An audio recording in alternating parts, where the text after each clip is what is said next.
kita bisa berkumpul sekali lagi pada Sabtu malam hari ini. Mari kita sama-sama renungkan firman Tuhan. Saya percaya Tuhan Yesus selalu berkarya di tengah-tengah kita. Ada amin? Amin. Haleluya. Masuk jemaat yang ada di GPDI Mawar Sharon. Puji Tuhan, Tuhan Yesus selalu bersama dengan kalian dan tidak pernah tinggalkan kalian.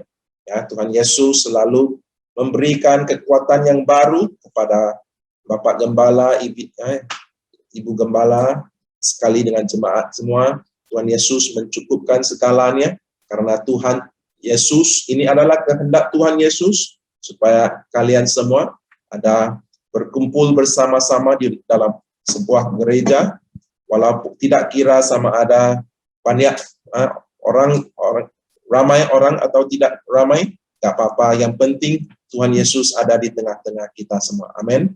Minggu lalu kita renungkan bagaimana Petrus dan Yohanes dikenali sebagai orang yang bersama dengan Tuhan. Jadi Bapak Ibu, saudara-saudara, orang-orang yang selalu bersama dengan Yesus akan terus-menerus mau mengenal Yesus dengan lebih dalam, mau mendekat kepadanya, dan mau bertumbuh dalam pengetahuan tentang jalan-jalannya dalam kehidupan rohani mereka. Mereka walaupun sudah dipuaskan oleh Tuhan Yesus lewat hadiratnya dan firman-Nya, tetapi mereka selalu merasa tidak cukup dan mau terus-menerus lagi penuh dengan kerinduan, penuh dengan kelaparan dan haus, mau mencari dan mendekati Yesus dan mau mengenal Dia dengan lebih dalam. Ini adalah sebuah ciri-ciri atau sifat atau atribut orang yang selalu bersama dengan Yesus. Amin. Kita semua pengikut Yesus, anak-anak Tuhan, kita juga selalu senantiasa mau bersama dengan Yesus. Orang yang bersama dengan Yesus, kita semua adalah anak-anaknya. Amin. Kita adalah anak-anak raja. Salah satu sudut bagaimana kita juga bisa melihat aspek ini dalam kehidupan rohani kita adalah bagaimana dalam Alkitab kita belajar, kita juga dikenali sebagai anak Tuhan. Amin. Memang kita tahu kita semua adalah anak Tuhan. Oleh itu kita memanggil Tuhan kita Bapa surgawi kita, Bapa yang baik. Tetapi kalau kita meneliti dengan lebih dalam, bahasa asli dalam Perjanjian Baru, yaitu bahasa Yunani atau bahasa Greka, perkataan atau kata yang terpakai untuk kata anak ada dua jenis, lebih dari dua jenis, tetapi malam hari ini kita bersama-sama belajar dua kata Yunani yang dapat memberitahu kita isi hati Tuhan. Coba kita lihat kitab Yohanes dari pasal pertama ayat ke-12. Ini bukan sesuatu yang kita tidak pernah baca, tapi ayat yang biasa kepada kita. Coba kita bacakan 1-2 ya. Tetapi semua orang yang menerimanya, yaitu Tuhan Yesus, semua orang yang menerima Tuhan Yesus diberinya kuasa supaya menjadi anak-anak Allah, yaitu mereka yang percaya dalam namanya. Yohanes pasal pertama ayat ke-12 memberitahu kita menjadi anak Tuhan bukan karena orang tua kita adalah Kristen atau oleh karena suami, istri, atau saudara kita Kristen, tetapi setiap orang harus membuat pilihan untuk menerima Tuhan Yesus sebagai Tuhan dan Juru Selamat. Dari ayat ke-12, setiap orang yang menerima Tuhan Yesus, kita diberi kuasa untuk menjadi anak Tuhan.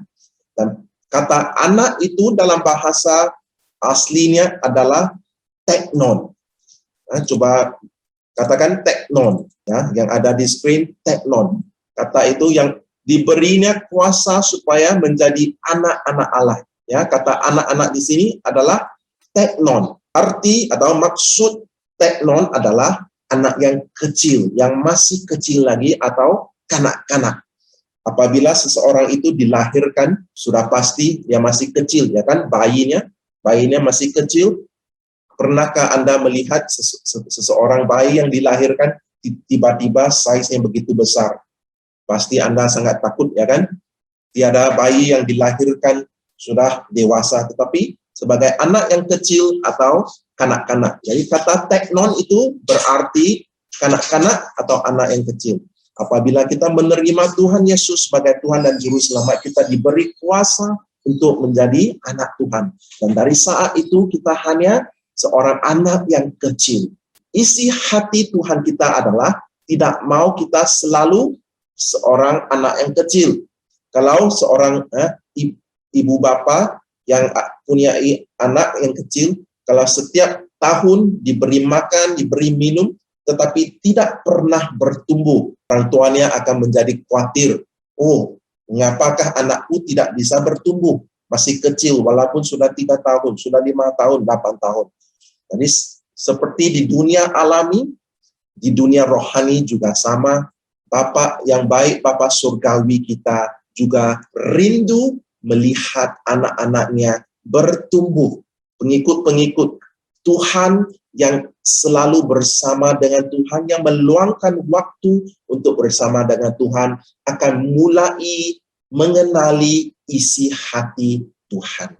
Bukan sahaja hanya mau meminta dari Tuhan apa yang kita butuhkan, tetapi kita mulai belajar mengenal siapakah Tuhan kita, apakah yang ada di dalam isi hatinya.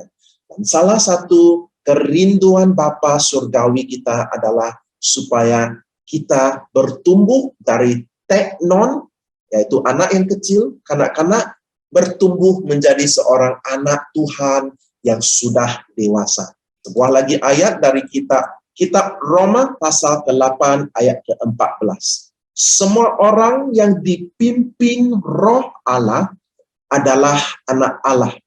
Jadi di sini juga ada frasa anak Allah. Dan kata anak di sini di dalam bahasa aslinya bukannya teknon, tetapi huios. Huios. Coba katakan, coba kasih tahu kiri kanan, huios. Dalam bahasa Indonesia, kita membaca Alkitab, kita hanya diberitahu bahasa Alkitab bahasa Indonesia, Alkitab bahasa Inggris, bahasa Chinese, semuanya kita cuma diberitahu anak Tuhan, ya kan? Anak Allah. Tetapi apabila kita meneliti bahasa aslinya, ada perbedaannya. Satu adalah teknon Tuhan, teknon Allah, kanak-kanak kecil, dan satu lagi huios Allah atau huios Tuhan, anak yang sudah bertumbuh menjadi dewasa, anak yang dewasa.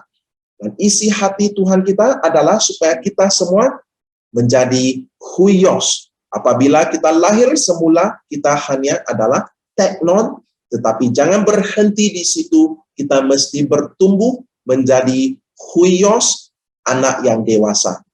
Dan Tuhan Yesus adalah contoh anak yang dewasa. Coba lihat di sini, adakah Anda seorang teknon atau huios? Ya kan? Kanak-kanak atau anak kecil adalah teknon. Tapi kalau anak yang sudah dewasa adalah huios. Dan gambar di sini menunjukkan seseorang huios itu lebih kuat dan lebih bisa melakukan hal-hal yang seorang anak kecil, seorang kanak-kanak tidak bisa lakukan. Di kitab Matius, di Injil Matius pasal ketiga, di sini tercatat di mana Yesus adalah contoh buat kita semua sebagai anak yang dewasa. Mari kita bacakan dari ayat ke-13 hingga ayat ke-17.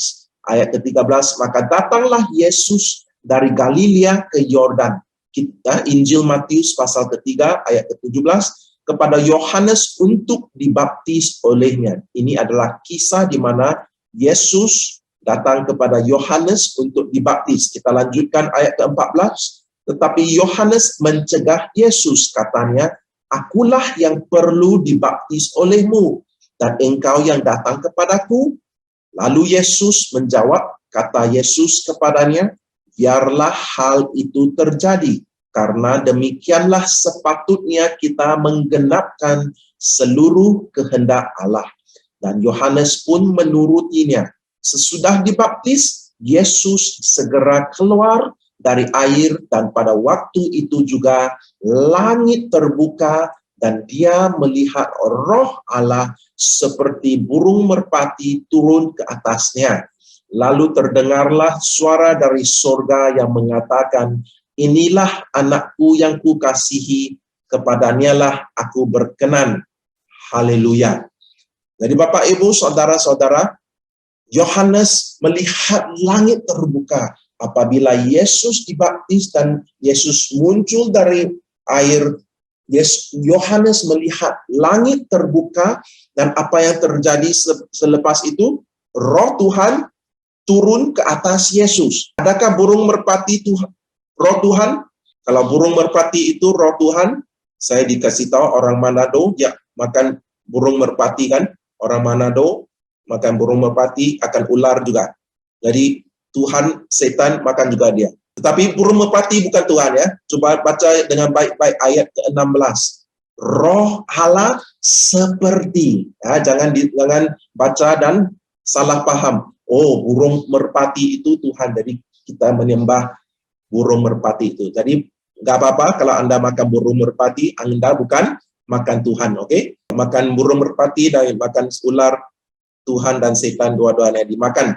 Jadi roh Tuhan seperti burung merpati, kelihatan ya, kelihatan seperti, bukan burung merpati tetapi turun ke atas Tuhan Yesus. Dan coba kita lihat di ayat ke-17, terdengarlah suara dari surga yang mengatakan, inilah huiosku. Nah, di sini bukan teknonku.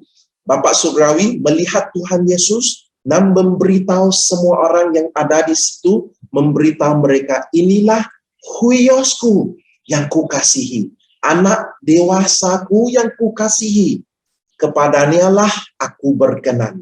Jadi Tuhan Yesus menjadi contoh kepada kita semua. Apabila kita menyambut hari Natal, selalu kita pikir Tuhan Yesus masih seorang bayi, ya kan? Masih seorang bayi yang menangis. Tapi sebenarnya itu sudah berlaku 2000 tahun yang lalu. Di Matius pasal ketiga, Tuhan Yesus sudah menjadi anak yang dewasa. Pada umur 30, Tuhan Yesus sudah menjadi anak yang dewasa, yaitu kata huios. Huios itu adalah anak yang dewasa. Jadi Bapak, Ibu, saudara-saudara, pendewasaan rohani sangat penting buat kita sebagai Kristen, anak-anak Tuhan. Kita mesti tahu, di sini saya bukan berbicara tentang umur seseorang, yaitu walaupun kisah yang kita bacakan tadi, Tuhan Yesus sudah mencapai umur 30, jadi beliau adalah anak yang dewasa, ya kan? Tapi dari sudut rohaninya, apabila kita menerima Yesus, tidak kira umur kita, katakan seseorang itu umurnya 50 tahun, beliau menerima Tuhan Yesus sebagai Tuhan dan Juru Selamatnya, beliau dilahirkan semula, dan beliau hanya seperti seorang bayi di dalam dunia roh. Walaupun umurnya 50 tahun, dia masih seorang anak yang kecil. Beliau masih belum mengerti banyak hal tentang firman Tuhan. Beliau belum kenal firman Tuhan, belum kenal siapakah Tuhan Yesus. Jadi dari saat itu, orang yang berumur 50 tahun hanya seorang anak yang kecil. Kanak-kanak yang kecil di dalam dunia roh, dari sudut pandang rohani. Tetapi apabila beliau mulai bertumbuh, beliau menjadi anak yang dewasa, yaitu huios. Mengapakah seseorang itu harus bertumbuh, harus menjadi dewasa dari sudut pandang rohani? Ini sangat penting. Kalau kita tidak belajar kepentingannya, kita pikir, oh nggak apa-apa, selagi aku sudah menjadi anak Tuhan, aku bisa pergi ke surga. Aku sudah diselamatkan, aku tidak perlu bertumbuh lagi. Nah, ini menjadi pengertian yang tidak tepat, tidak betul. Sebab kita pikir aku sudah cukup menjadi Kristen, sudah cukup. Aku pergi beribadah, aku lakukan semuanya, dan aku tidak perlu risau, tidak perlu khawatir tentang pertumbuhan atau pendewasaan rohani di dalam hidup kita. Itu tidak mengikut ajaran firman Tuhan. Mengapa? Tuhan Yesus atau Bapa Surgawi kita inginkan supaya kita menjadi anak yang dewasa, huios. Dan apakah kepentingannya? Coba kita lihat kitab Roma. Dalam kitab Roma pasal ke-8, saya bacakan dari ayat ke-17. Dan jika kita adalah anak, maka kita juga adalah ahli waris. Maksudnya orang-orang yang berhak menerima janji-janji Allah yang akan menerimanya bersama-sama dengan Kristus. Yaitu jika kita menderita bersama-sama dengan Dia, supaya kita juga dipermuliakan bersama-sama dengan Dia. Di sini kita diberitahu jika kita adalah anak, kita juga adalah ahli waris. Amin. Ada sesiapa di tengah-tengah kita adalah seorang pengacara. Jadi menurut hukum waris, hanya seseorang anak yang sudah dewasa yang bisa mewarisi harta peninggalan atau harta warisan orang tuanya. Ya kan? Kalau anak itu masih kecil, anak itu tidak bisa menerima atau tidak bisa mewarisi segala harta peninggalan orang tuanya. Jadi ini adalah satu prinsip rohani. Kitab 8 Roma pasal ke-8 ayat ke-17, kita adalah anak, kita juga adalah ahli waris. Kalau kita mau mewarisi dan menerima segala janji-janji Tuhan, kita mesti menjadi seorang anak yang dewasa dahulu. Mengapakah menurut hukum waris anak yang kecil tidak bisa mewarisi harta warisan atau harta peninggalannya? Coba bayangkan kalau anak itu yang masih kecil, umur dia 3 tahun, 5 tahun, atau 7 tahun, diberikan uang kepadanya berjuta-juta, bermiliar-miliar rupiah atau Amerika dolar, semuanya diberikan kepadanya. Apa yang akan dipikirkan oleh anak yang kecil itu? Oh, aku mau beli mainan, ya kan? Aku akan pakai uang yang diberikan untuk beli ini, beli itu, supaya aku bisa makan makanan yang tidak berkhasiat, beli mainan. Ini menunjukkan anak yang kecil itu masih belum dapat dipercaya. Jadi menurut hukum waris, seseorang anak itu mesti menjadi anak yang dewasa, supaya beliau dapat dipercaya. Kalau tidak, segala harta yang diterimanya akan dihabiskan. Akan dipakai secara foya-foya. Untuk apa? Belikan segala yang tiada gunanya. Satu hari saja setiap uang yang diterimanya akan habis di foya-foya oleh seorang anak kecil atau kanak-kanak yang masih belum dewasa. Sama juga di dalam prinsip rohani. Kalau kita mau menerima janji-janji Tuhan supaya digenapi dalam hidup kita, apakah Tuhan sudah bisa dapat percaya sama kita semua? Kalau seorang anak yang masih 10 tahun, bisakah kita belikan sebuah mobil buat dia? Oh, Bapak, aku mau sebuah mobil. Apabila umur aku 10 tahun, kita tidak akan memberikan kepadanya. Ataupun sepeda motor. Mengapa? Masih kecil. Masih belum dapat dipercayai. Sama juga. Tuhan sudah mempersiapkan janji-janji yang luar biasa kepada anak-anaknya. Termasuk orang-orang muda yang ada di tengah-tengah kita. Anda dan saya mesti percaya Tuhan sudah mempersiapkan janji-janjinya yang luar biasa. Tuhan punya rencana yang indah buat Anda semua. Tetapi pertanyaannya adalah, sudahkah kita menjadi anak yang dewasa dalam kehidupan rohani kita?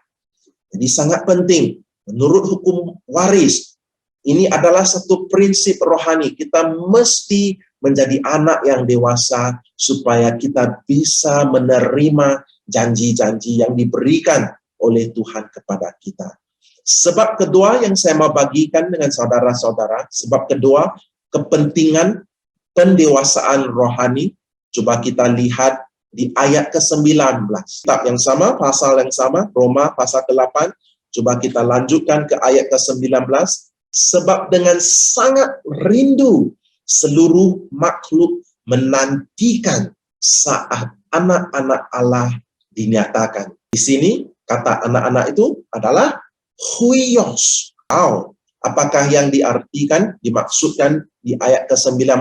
Bapak Ibu, saudara-saudara, di akhir zaman ini, sebelum kedatangan Tuhan Yesus buat kali yang keduanya, anak-anak Tuhan yang dewasa, huios Tuhan akan dinyatakan di dunia ini.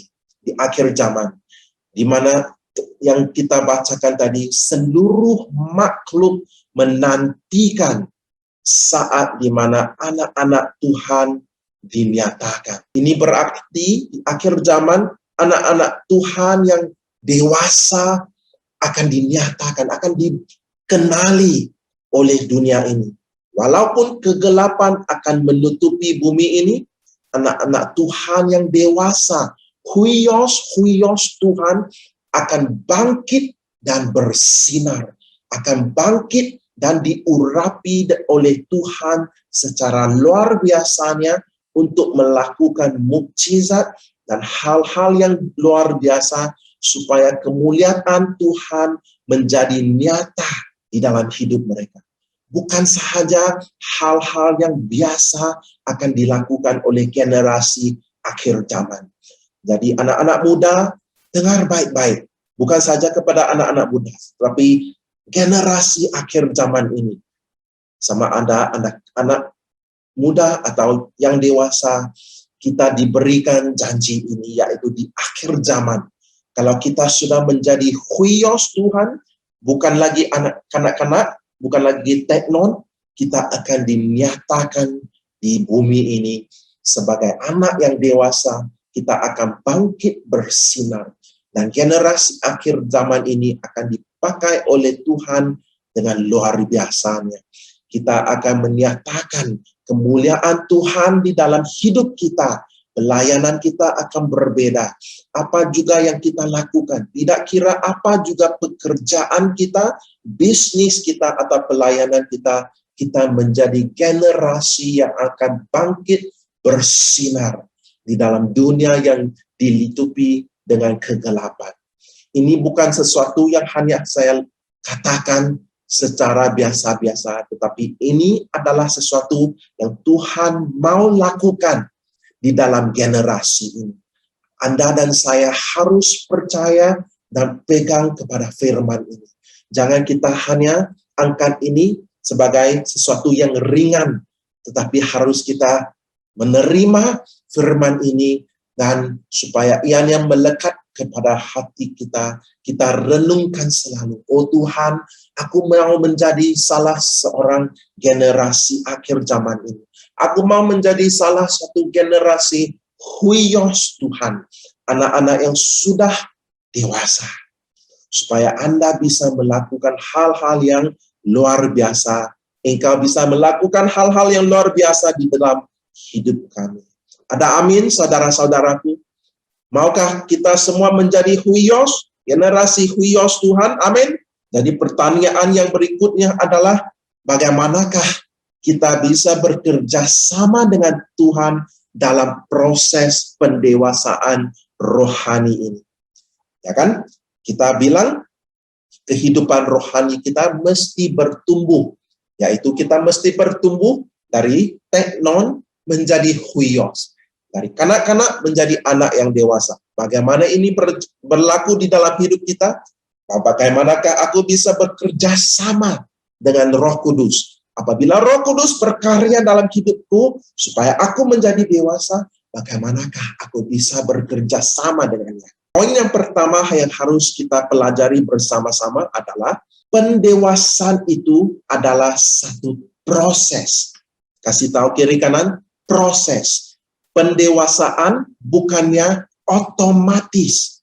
Ramai orang Kristen pikir aku dari teknon akan otomatis menjadi huios. Oleh karena pengertian yang salah ini, kita hidup kekristenan kita secara biasa-biasa tanpa mengharapkan pekerjaan Tuhan di dalam hidup kita, tanpa bekerja sama dengan Roh Kudus di dalam hidup kita. Tetapi apabila kita memiliki pengertian yang benar, yaitu pendewasaan itu adalah sebuah proses, bermaksud aku harus bekerja sama. Aku memiliki sebuah peran di dalam proses ini. Aku tidak bisa menjadi hanya pasif, tidak melakukan apa-apa. Kalau ini adalah sebuah proses, aku mau proses ini dicepatkan. Karena Tuhan Yesus di akhir zaman ini juga mau mempercepatkan proses pendewasaan ini supaya kita cepat dari teknon menjadi huios, supaya di dalam masa yang singkat kita tidak memiliki banyak masa di akhir zaman ini, karena kedatangan Tuhan Yesus yang kali kedua cepat akan terjadi di dalam hidup kita. Jadi oleh itu Tuhan juga mau mempercepatkan proses pendewasaan ini. Dan oleh karena kita paham dan kita ngerti bahwa ini adalah sebuah proses pendewasaan ini tidak tergantung kepada masa dan umur. Oh, mungkin Anda pikir dan Anda bilang, oh, umur aku hanya 18, umur aku hanya 14, aku harus tungguhan, aku mencapai umur 20-30 baru aku menjadi huios, anak yang dewasa. Itu tidak benar, karena proses pendewasaan rohani tidak tergantung kepada masa dan umur, dan Tuhan kita bisa mempercepat prosesnya. Kalau Anda mendengar kebenaran firman ini, mungkin Anda akan bertanya, oh, bagaimanakah proses ini bisa dipercepat dalam hidupku? Karena aku mau cepat menjadi huios. Aku mau cepat berhak menerima segala janji Tuhan yang diberikan oleh Tuhan Yesus kepadaku. Jadi bagaimanakah proses pendewasaan ini menjadi semakin cepat? Bagaimanakah aku bisa bekerja sama dengan Roh Kudus? Ini bisa dipercepat apabila munculnya bermacam-macam ujian di dalam hidup kita. Ya kan? Hanya apabila kita melewati ujian demi ujian, kita menjadi seseorang yang dapat dipercaya, dan hanya dari saat itu, dari detik itu, pendewasaan kita itu adalah benar dan bisa dibuktikan. Jadi munculnya bermacam-macam ujian dan tantangan di dalam hidup kita adalah supaya proses pendewasaan di dalam hidup kita dipercepatkan. Apabila kita paham, kita akan melihat setiap ujian di dalam hidup kita dari sudut pandang yang berbeda. Kita akan mulai menghargai setiap tantangan, setiap ujian-ujian yang berlaku di dalam hidup kita. Mengapa menghargai? Karena kalau aku bisa melewati ujian ini dan aku tidak gagal, haleluya, berarti aku selangkah mendekati proses pendewasaan. Aku selangkah menjadi lebih dekat lagi menjadi seorang huios. Haleluya. Jadi dari tadi kita bacakan Roma pasal ke-8, kita baca dari ayat 17 dan 19. Coba kita lihat ayat ke-18. Dalam ayat ke-18 kita diberitahu penderitaan. Sebuah kata itu, penderitaan. Sebab aku yakin bahwa penderitaan zaman sekarang ini tidak dapat dibandingkan dengan kemuliaan yang akan dinyatakan kepada kita. Di sini saya percaya sebenarnya Rasul Paulus mau memberitahu kita semua sebenarnya ada pengajaran penderitaan di dalam kekristenan. Di dunia-dunia yang modern mungkin ada ajaran di mana kita diberitahu Kristen hanya memiliki ajaran kemakmuran. Ya kan? Tetapi kalau hanya ada ajaran kemakmuran, ajaran itu tidak imbang, tidak seimbang. Kita mesti paham ada ajaran kemakmuran, ada ajaran penderitaan. Tuhan Yesus juga mengizinkan penderitaan, ujian sebagai ujian-ujian di dalam hidup kita. Dan penderitaan juga salah satu caranya Tuhan memakainya untuk mempercepat proses pendewasaan rohani di dalam hidup kita. Amin, saudara-saudaraku. Ini adalah sebuah kata yang kita tidak suka. Mengapa aku harus menderita? Mengapa aku harus melewati pelbagai tantangan? Mengapakah hal-hal sedemikian harus terjadi di dalam hidup aku? Kan aku seorang yang rajin beribadah. Bukankah aku seorang yang mentaati firman Tuhan? Memang benar kita harus mentaati firman Tuhan. Itu tidak salah. Tetapi apabila kita mengikut firman Tuhan, tidak berarti segalanya akan menjadi tiada permasalahan. Amin. Kita mengikuti, mentaati firman Tuhan karena kita mengasihi Tuhan kita. Kita mau menjadi pengikut yang setia. Nah, walaupun badai terjadi di dalam hidup kita, walaupun ada penderitaan, ada permasalahan, kita tetap setia kepada Tuhan Yesus kita. Tetapi kita mesti memiliki pengertian yang benar. Setiap penderitaan atau setiap ujian-ujian itu tidak berarti Tuhan Yesus tidak suka sama kita atau tidak mengasihi kita. Sebenarnya Tuhan sangat mengasihi kita, dan Tuhan Yesus hanya mengizinkan hal-hal yang kita bisa melewatinya di dalam hidup kita. Tidak akan diizinkan sesuatu yang kita tidak dapat, kita tidak berupaya untuk melewati setiap hal tersebut. Jadi contoh-contoh ujian atau contoh-contoh perkara-perkara yang terjadi di dalam hidup kita adalah seperti masalah-masalah yang berulang di dalam hidup kita. Kadang-kadang kita tidak paham, Tuhan, mengapakah aku sudah berdoa, tetapi doaku masih belum dijawab? Mengapakah masalah ini, hal-hal ini tetap berulang di dalam hidup kita? Bapak, Ibu, saudara-saudara, kesemuanya supaya kita menjadi dewasa. Bagaimanakah kita dapat membuktikan supaya kita sudah menjadi seorang anak yang dewasa? Ini tergantung bagaimanakah kita meresponi ujian-ujian tersebut. Apabila kita ada doa yang tidak dijawab, masih belum dijawab, apakah kita cepat merasakan kecewa? Apakah kita cepat menjadi putus asa? Apabila kita ada masalah di dalam hubungan kita, antara teman, antara saudara, antara ahli keluarga kita, atau sesama suami istri, bagaimanakah respon Anda? Apakah cepat timbulnya akar pahit di dalam hidup kita? Kita harus percaya setiap penderitaan, setiap tantangan, setiap ujian yang diizinkan Tuhan, selalunya ada sebuah jalan keluar yang diberikan oleh Tuhan kepadanya. Tuhan tidak mau melihat kita menderita, tetapi setiap penderitaan, setiap permasalahan itu untuk mempercepat proses pendewasaan rohani di dalam hidup kita. Kalau ada di tengah-tengah kita, di antara kita yang sudah menjadi orang tua atau ibu bapa, selalu kita juga mau melihat anak-anak kecil kita menjadi dewasa. Dan apa yang kita lakukan, kita selalu mendisiplinkan anak-anak kita. Dan apabila ini terjadi, anak-anak kita tidak suka apabila kita memarahi, menghajar anak-anak kita. Dan dari sini kita juga bisa belajar kalau Tuhan menganggap kita sebagai anaknya, Tuhan juga menghajar kita supaya kita belajar jalan-jalan yang benar. Ini juga tercatat di dalam kitab Ibrani. Saya pasti Bapak Ibu saudara-saudara pernah baca dari kitab Ibrani pasal ke-12. Mari kita renungkan bersama-sama dari ayat ke-5. Kitab Ibrani pasal ke-12 dari ayat ke-5. Saya bacakan hingga ayat ke-10. Dan sudah lupakah kamu akan nasihat yang berbicara kepada kamu seperti kepada anak-anak?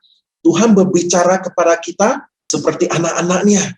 Dan dia bilang, hai anakku, janganlah anggap enteng didikan Tuhan.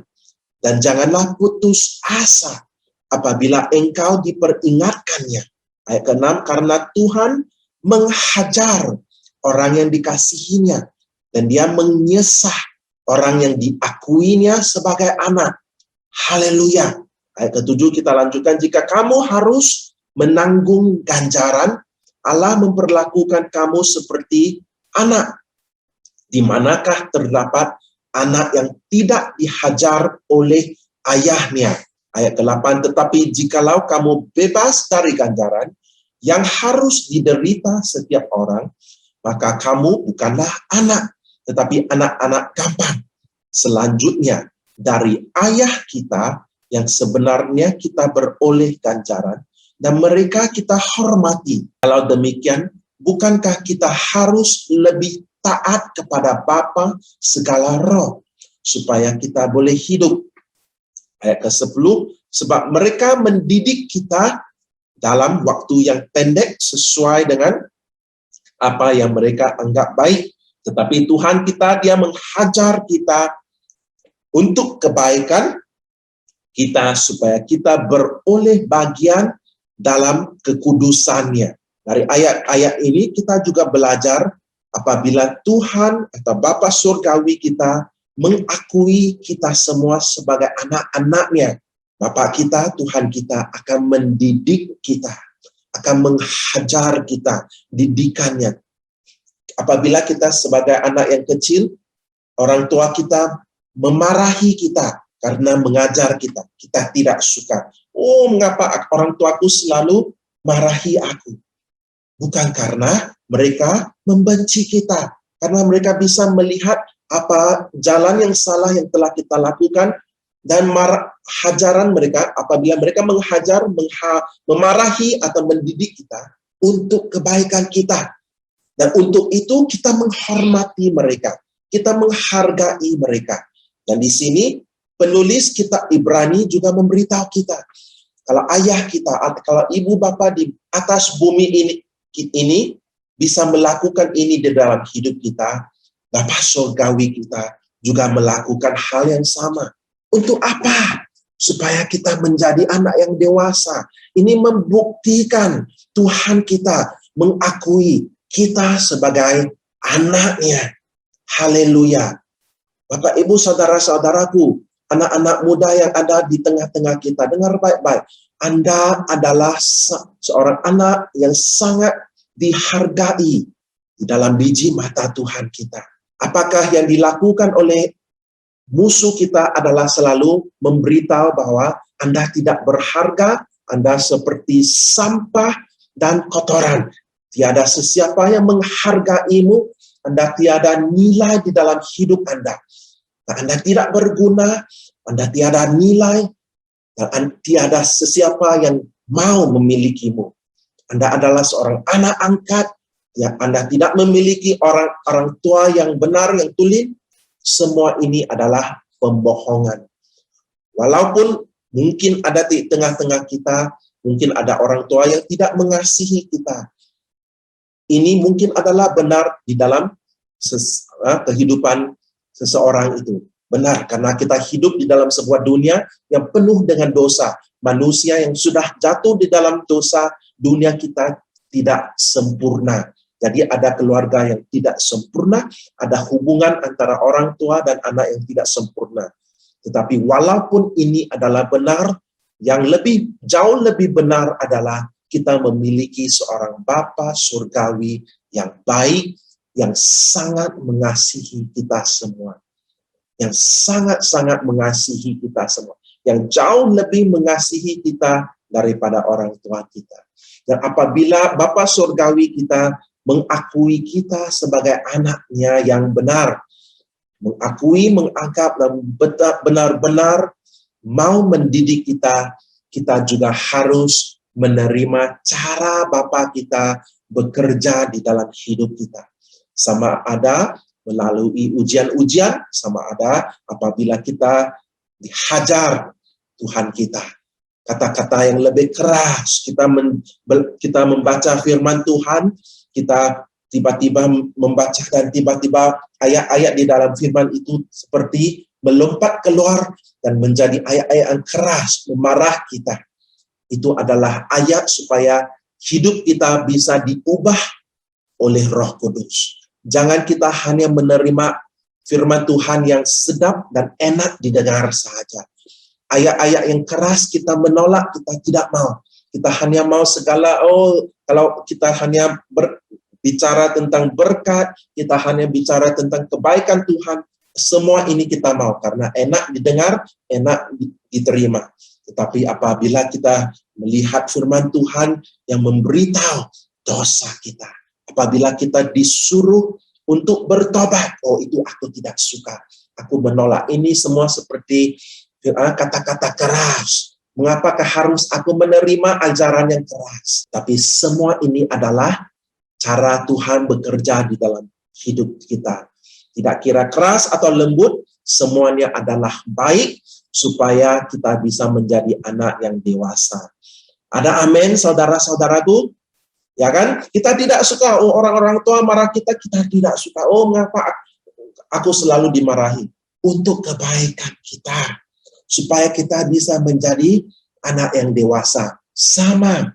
Bapak Surgawi kita juga mengajar kita, mendidik kita lewat firman-Nya, lewat ajaran di dalam gereja, lewat ajaran hamba-Nya, kemudian kita belajar, kita bertobat, kita mau mentaati firman-Nya, kita mau menuruti firman-Nya. Dan lalu kita menjadi anak yang dewasa, yang bisa dipercaya, dapat dipercaya oleh Tuhan. Apabila Tuhan dapat mempercayamu, Tuhan akan mengurapimu dengan urapan yang baru, urapan yang luar biasa. Akan memperlengkapimu dengan kekuatan yang luar biasa.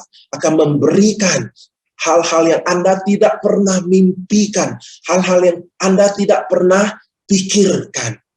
Mengapa? Karena di saat itu Anda sudah menjadi anak yang dewasa. Anda tidak akan menjadi seorang yang cepat menjadi sombong. Anda tidak menjadi anak yang secepat menjadi marah.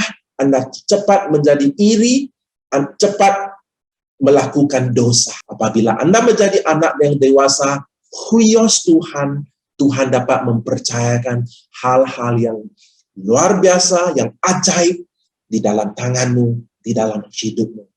Nah, aku di sini ingin menyampaikan ini supaya kita semua dapat mempersiapkan hidup kita. Supaya kita tidak menolak kata-kata yang keras. Kita tidak menolak pekerjaan Roh Kudus di dalam hidup kita. Selain tantangan, selain ujian-ujian, selain ya berbagai cara Tuhan berkarya di dalam hidup kita, sama juga di dalam dunia alami, ya kan? Seseorang anak itu untuk bertumbuh, untuk menjadi yang orang dewasa, anak bayi itu atau anak yang kecil itu mesti makan.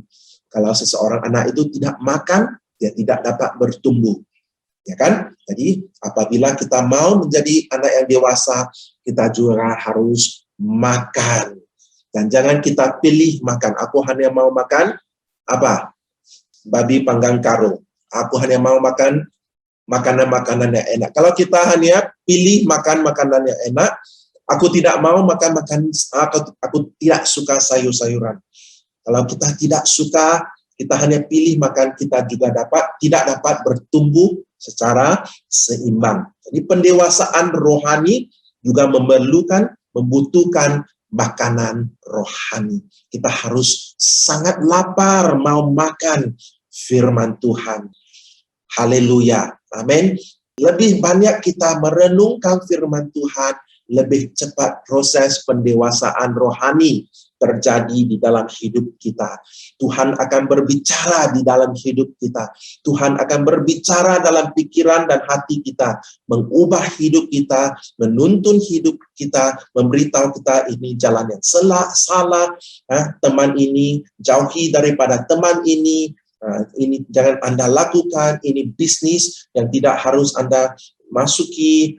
Tuhan mulai berbicara secara spesifik di dalam hidup kita. Apabila kita penuhi pikiran dan hati kita dengan firman-Nya. Lebih banyak kita memakan firman Tuhan, lebih cepat kita menjadi anak yang dewasa. Dan yang satu yang sangat ajaib, yang sangat luar biasa, yang saya sangat suka adalah hubungan kita juga disebut sebagai di mana Tuhan Yesus duduk bersama kita dan Tuhan Yesus duduk makan bersama dengan kita. Ini ada di dalam kitab Wahyu pasal ketiga ayat ke-20, ya kan? Tuhan Yesus bilang, aku mengetuk pintu, kalau Anda membuka pintumu, aku akan masuk dan duduk makan bersama-sama dengan kita. Ini adalah sebuah gambaran hubungan kita dengan Tuhan Yesus. Tuhan mau duduk dan makan dengan kita. Haleluya. Bisa nangkap gambaran itu kalau Tuhan Yesus selalu duduk makan dengan saya. Sudah pasti aku akan menjadi huyos Tuhan. dengan cepat. Sudah pasti aku akan menjadi dewasa. Di akhir zaman ini, hal yang paling penting yang harus kita pupuk adalah memupuk hubungan kita dengan Tuhan. Nah, saya sangat suka gambaran ini, di mana setiap kali Tuhan Yesus datang, duduk bersama dengan kita. Kita duduk dekat dengan kaki Tuhan Yesus, dan Dia makan bersama dengan kita. Lebih banyak kita meluangkan waktu untuk duduk bersamanya, lebih cepat kita menjadi anak yang dewasa. Dan cara ini Tuhan memperlengkapi kita. Cara ini Tuhan memberi kekuatan kepada kita. Apabila kita meluangkan waktu duduk bersama Tuhan. Saya masih ingat setiap kali saya meluangkan waktu dengan Tuhan, Tuhan akan berbicara dengan saya. Dan apabila saya memulai kehidupan seharian saya pergi kerja atau saya melakukan apa juga hal-hal, saya diperlengkapi terlebih dahulu dari awal pagi. Apabila saya bangun dari tidur, saya luangkan waktu bersama Tuhan, saya duduk bersama Tuhan, Tuhan memberi makan kepada saya meluangkan waktu bersama dengannya. Oh, Tuhan mula berbicara dengan saya, mula memberikan ilham, memberi inspirasi apabila saya menantikan di dalam hadiratnya. Nah, apa juga ujian yang terjadi pada hari itu, aku sudah dipersiapkan. Apabila hal itu terjadi dengan tiba-tiba, aku tidak takut karena aku meluangkan waktu bersama Tuhan Yesus sudah mempersiapkan hati saya. Aku pikir, pagi tadi apabila Tuhan berbisik dan memberikan ayat itu kepada saya untuk dipraktikkan di saat ini. Apabila aku melewati pencobaan ini, tiba-tiba aku melewati hal ini, aku sudah siap. Mengapa?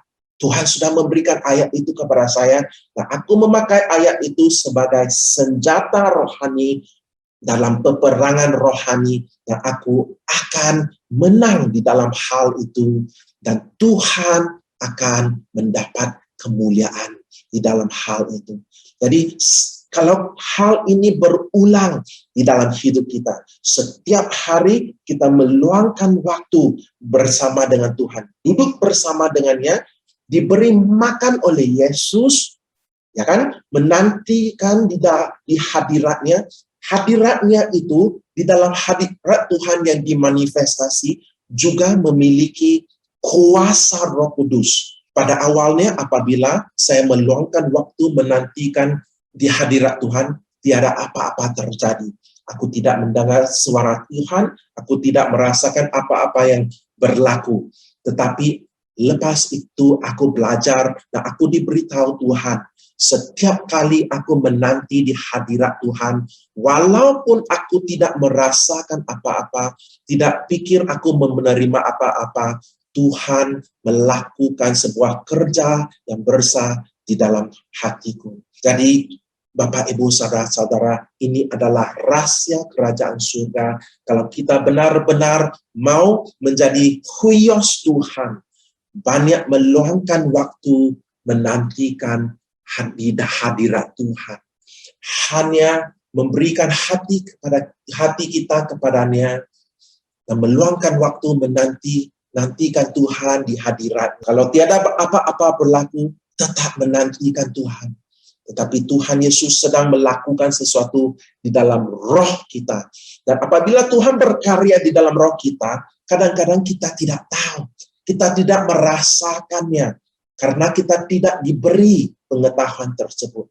Tapi kalau kita tidak putus asa, lebih banyak kita meluangkan waktu untuk menantikan Tuhan di hadiratnya, menantikan Tuhan supaya Yesus memberi makanan kepada kita, kita lebih diperlengkapi dan dipersiapkan. Datang dunia apa saja tantangan, ujian, permasalahan, kita sudah diperlengkapi. Dan coba lihat, ini menjadi sebuah proses pendewasaan yang sempurna. Kita bekerja sama dengan Tuhan supaya kita tidak menjadi seseorang yang tidak siap, tidak sedia untuk ujian yang akan datang.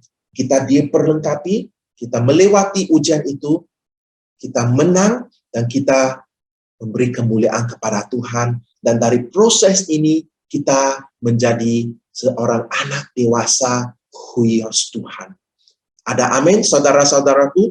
Saya berharap kita semua bisa nangkap apa yang kita dengar malam hari ini, karena Bapa Surgawi kita, isi hatinya, Dia mau kita semua menjadi anak yang dewasa, yaitu huios Tuhan, yang dapat mendengar suara Tuhan, yang akan dipimpin roh Tuhan, Roh Kudus, yang akan melakukan hal yang luar biasa, yang akan di mana rencana Tuhan yang indah di dalam hidup kita akan digenapi. Ada amin, saudara-saudaraku? Dan saya mau sekali lagi menekankan di sini. Amin, haleluya.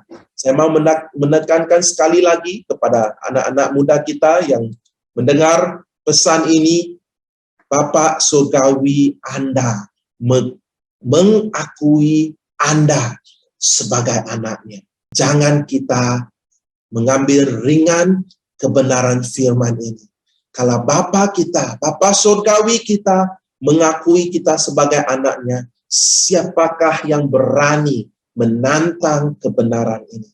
Ini memberitahu kita, ini memberikan kepada kita sebuah keberanian, sebuah keyakinan untuk hidup di dalam dunia ini sebagai anak Tuhan, sebagai anak Raja yang tidak takut apa juga yang akan datang di dalam hidup kita.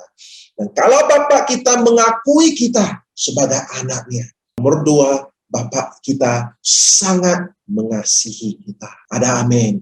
Bapak Surgawi kita sangat mengasihi kita. Kita mesti menolak setiap kebohongan yang memberitahu bahwa tiada orang yang mengasihi kita. Jadi mari kita ambil kesempatan ini untuk menerima undangan Tuhan untuk diperlengkapi dan memasuki proses pendewasaan ini, supaya kita bisa mewarisi segala yang disediakan buat kita semua. Mari kita berdoa. Tutup mata kita dan buka hati kita. Bapa Surgawi, Bapa yang baik, kami mengucap syukur bahwa firman-Mu yang mengajar kami, yang memberikan pengetahuan kepada kami. Kami membuka hati kami mau menerima firman-Mu malam hari ini. Kami mau menjadi anak yang dewasa di dalam hidup kami dari sudut pandang mata-Mu, Bapa yang baik. Kami tidak mau selalu menjadi kanak-kanak anak yang kecil. Kami tidak mau menjadi teknon. Kami mau menjadi huios yang bisa mewarisi segala yang telah Engkau sediakan buat kami semua. Tolonglah kami ya Bapa. Apabila kami melewati ujian demi ujian, apabila kami melewati badai demi badai, berikan kekuatan kepada kami.